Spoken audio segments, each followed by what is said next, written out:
All'incontro avrebbero altresì partecipato Dalpino Paolo, presidente della Lega Calcio Serie A, io poi li vado a trovare a New York, e Gavina Gabriele, presidente della FIGC.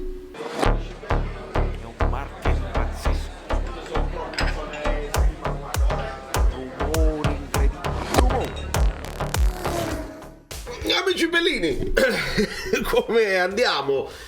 Perché chiedo come state, come vi sentite, ve la sentite di continuare a guardare il calcio? È una domanda legittima che si fa. Visto che io mi sono svegliato, ho aspettato e alla spicciolata, no alla sgocciolata, sono uscite un po' di intercettazioni, un po' di virgolettati, quindi dobbiamo prenderla per buona. Le leggiamo insieme e commentiamo e reagiamo. Comincia. Columbus Avenue, gli amici bellini.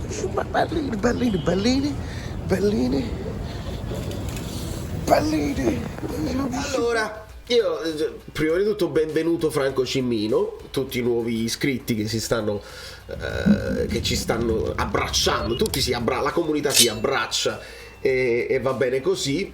Vi chiedo dei like, lo so, è difficile, gli ultimi video ci sono meno like di quelli che ci potrebbero essere rispetto alle visualizzazioni. Molto bene, mi fa piacere che siete attenti e state guardando tutto, e mi fa piacere che la questione Iervolino, ci tengo molto, perché come questi video non sono contro i tifosi della Juventus, non è questo video come quelli precedenti contro i tifosi della Salernitana. Questo è bene dichiararlo subito e perché a volte non si capisce, sembra che uno, addirittura c'è stato un tweet di Varreale che dice i tifosi della Juve dovrebbero riflettere. No, Varreale, i tifosi non c'entrano niente, anzi sono probabilmente anche loro vittime, quelli che si auspicano vittorie senza problemi e senza ombre rispetto a quelli là che invece negano l'evidenza e dicono non è vero niente, non avete le prove, pagliaccissimi. Quelli là forse potrebbero riflettere, ma Varriale è uno di quelli che riesce a mettere d'accordo tutti, cioè lo odiano tutti sportivamente parlando, sia i tifosi della Juve sia i tifosi delle altre squadre, è una cosa clamorosa. Insomma, mi sono svegliato, ho cominciato a leggere perché mi sono arrivati amici bellini, gli amici abbonati nella chat, gli amici che mi scrivono su Instagram poi dovete seguirmi perché faccio le cose mie musicali. Questo è Messico 86. Se non la sentite siete completamente pazzi. Leggiamo così come mi sono arrivate in ordine sparso, perché c'è da impazzire, ed è vero che probabilmente siamo stati fin troppo, vedi, iscrivetevi al canale Telegram, siamo stati fin troppo leggeri in certe considerazioni, perché uno non ci vuole credere, uno vuole sperare magari è tutto gonfiato, magari la Juventus fa comunque ascolti, comunque tu ne parli, e invece no ragazzi, è tutto vero. Spuntano cose nuove, per esempio la situazione Romero, e leggiamo, ne viene fuori anche che alcune operazioni venivano portate avanti sotto traccia, come confermerebbe una telefonata tra Agnelli e Percassi a dei bergamaschi. Su un numero di elementi che abbiamo, io in questo momento devo stare fermo, dice il bianconero, perché abbiamo Consop, Guardia di Finanza e qualsiasi cosa che ci stanno guardando sugli ultimi 2 anni. Parentesi, perché qualcuno poi potrebbe dire, qualcuno mi ha detto che qualcuno avrebbe detto siamo stati stupidi perché sapevamo di essere di avere la Guardia di Finanza addosso, l'abbiamo fatto lo stesso. Non è che siete stati stupidi, non si deve fare. Non è perché tu sei controllato allora ti fermi al semaforo rosso perché c'è la telecamera. Tu ti devi fermare sempre al semaforo rosso, sempre, perché poi non c'è la telecamera, non ti beccano, passa uno con la bicicletta e stata buona. Ma scusa, sono paragoni disomogenei perché non parliamo di sport, però parliamo dell'industria, la famosa industria che ogni tanto è la seconda industria del paese, la terza, la quinta, la quarta e la settima industria del paese. Girano soldi che potrebbero salvare, sono finanziari che potrebbero salvare la vita ai bambini africani. Ma perché parlare dei bambini africani quando si può parlare di questa cosa qua? E allora io vorrei chiudere questa roba qua e poi tornare a mettere a posto, consapevole di quello che abbiamo, le varie situazioni. Più avanti Percassi accenna anche all'esistenza di una lettera relativa a Raffaele Romero, passato dall'Atalanta al Tottenham con Paratici nuovo DG degli inglesi, dopo essere stato ceduto dalla Juve ai bergamaschi. Io quella lettera lì non potrò mai tirarla fuori, perché dovessimo andare in giudizio viene fuori che ho fatto falso in bilancio. Oh, l'ho detto io? No, l'ha detto lui stesso. Di conseguenza, che cosa stiamo aspettando?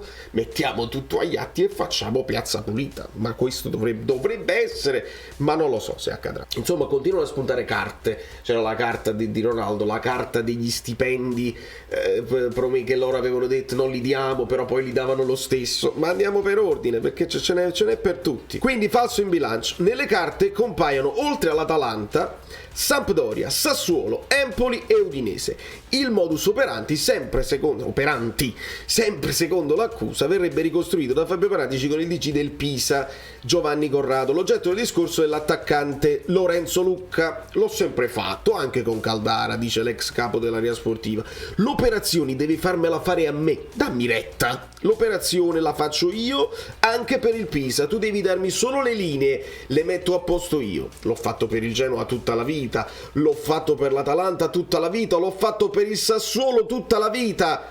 Quando ho i parametri dopo sistemo tutto. Quando io facevo l'operazione per l'Atalanta o per il Genoa non è che pensavo alla Juve, pensavo il Genoa deve star bene, perché se non deve fare l'operazione allora come la devo fare? Gli do un fisso, gli do un bonus e poi non continua. Ma se potete trovare, non c'è nemmeno bisogno di andare avanti, perché poi si ritorna al discorso Marotta, per esempio. Questo è Paratici, però Marotta ve lo ricordate che disse davanti alle telecamere, parole sue, il Sassuolo non ha bisogno di vendere Politano al Napoli? Penso che ve lo ricordate tutti.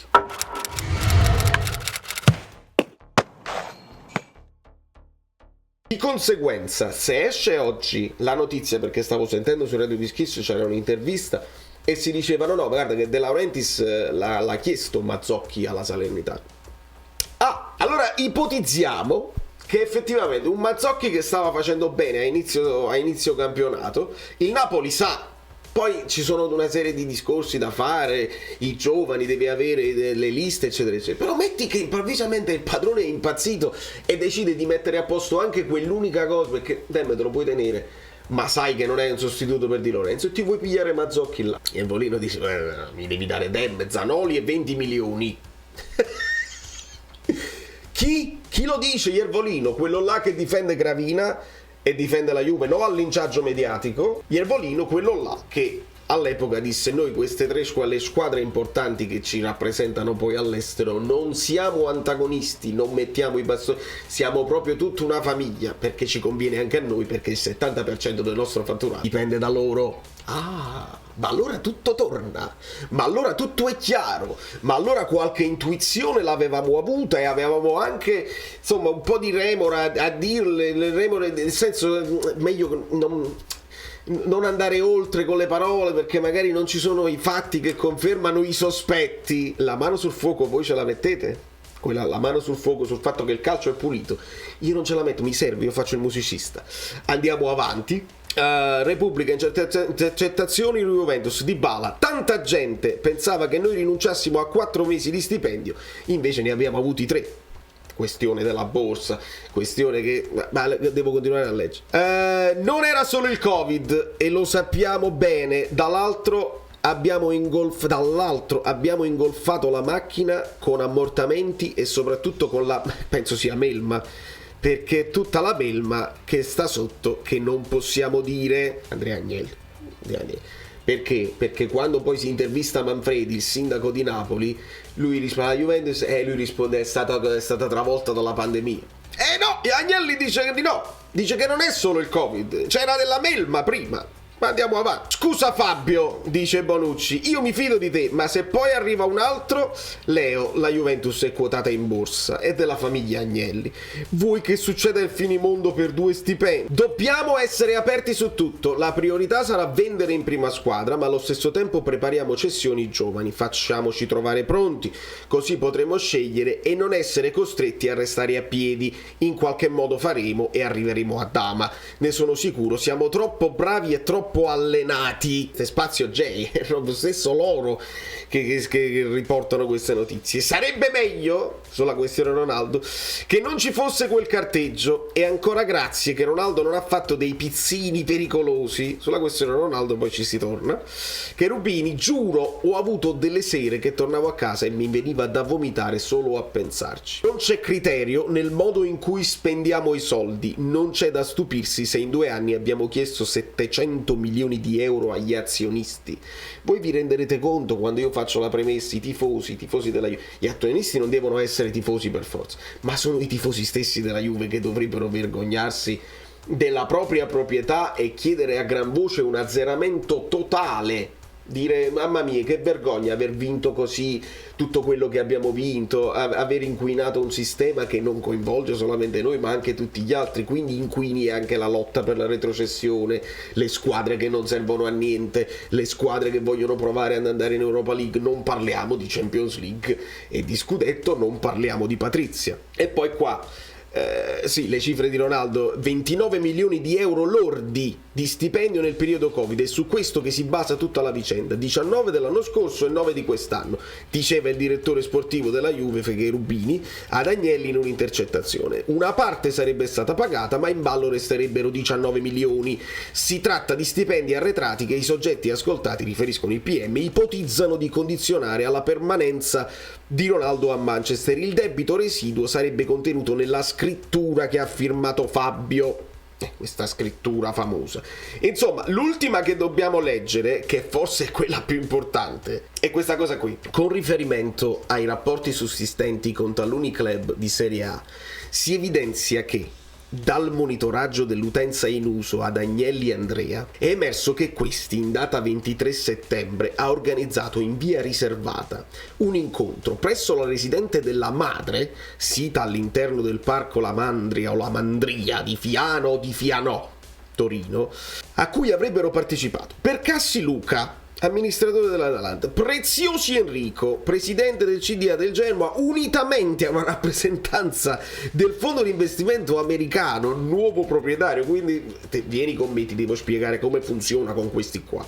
Marotta Giuseppe, amministratore delegato attualmente dell'Inter, Scaroni Paolo, presidente del CDA di Milan. Perché poi voi pensate, Juventus. A me quest'anno noi lottiamo con il Milan, perché la Juventus sta grande rimonta, 10 punti dietro sempre. È il Milan che sta parecchio vicino, quindi attenzione. Campoccia Stefano, vicepresidente Udinese Calcio. Fenucci Claudio, amministratore delegato di Bologna FC. All'incontro avrebbero altresì partecipato Dalpino Paolo, presidente della Lega Calcio Serie A, io poi li vado a trovare a New York, e Gavina Gabriele, presidente della FIGC. Bravissimi!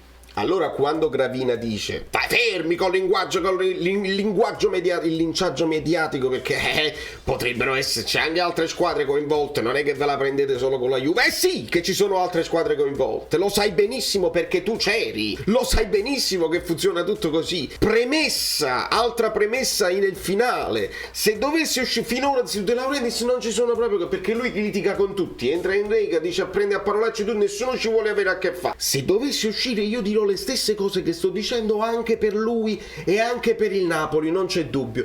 E non mi parlate di plusvalenze, perché la plusvalenza Osimhen l'abbiamo dichiarata molto tempo fa, unicum assoluto delle cose che sembrano strane e ci sono sembrate un'anomalia. E per me su quella cosa là si potrebbe anche intervenire e farci pagare l'extra che si deve pagare, perché effettivamente quelle 2 scartine non si sono più viste e quindi è tutto gonfiato. Va benissimo, stiamo parlando delle plusvalenze, però no, perché se vogliamo parlare delle plusvalenze dobbiamo mettere semplicemente i numeri in mezzo. Quante volte sei passato col rosso? Una volta. E il giudice ti può pure dire vabbè, ti do il beneficio del dubbio, non lo fai più, può capitare a tutti una volta. Quante volte sei passato col rosso tu? 42. Allora lo tiene per vizia. Allora vuol dire che questo è la tua abitudine, è così che guidi, è così che raggiungi la tua destinazione prima degli altri, e fai pure il tipo guardate come siamo in orario. siamo sempre puntuali perché noi rispettiamo le regole, questo è lo stile nostro, essere sempre eleganti, puntualissimi, arriviamo prima degli altri e ce ne vantiamo pure.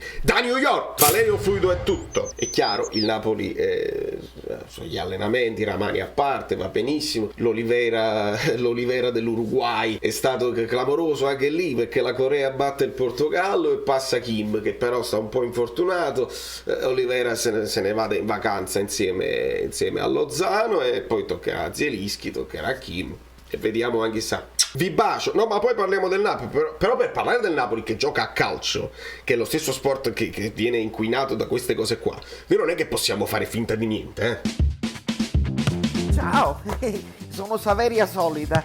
Se arriviamo a 15.000 iscritti su YouTube è una cosa di cortesia, ma secondo me dovreste seguirlo anche su Instagram, @ValerioFluido. Fa tutte queste cose cretine. Sei iscritto pure a TikTok. Niente più, dai, basta, sei cringe.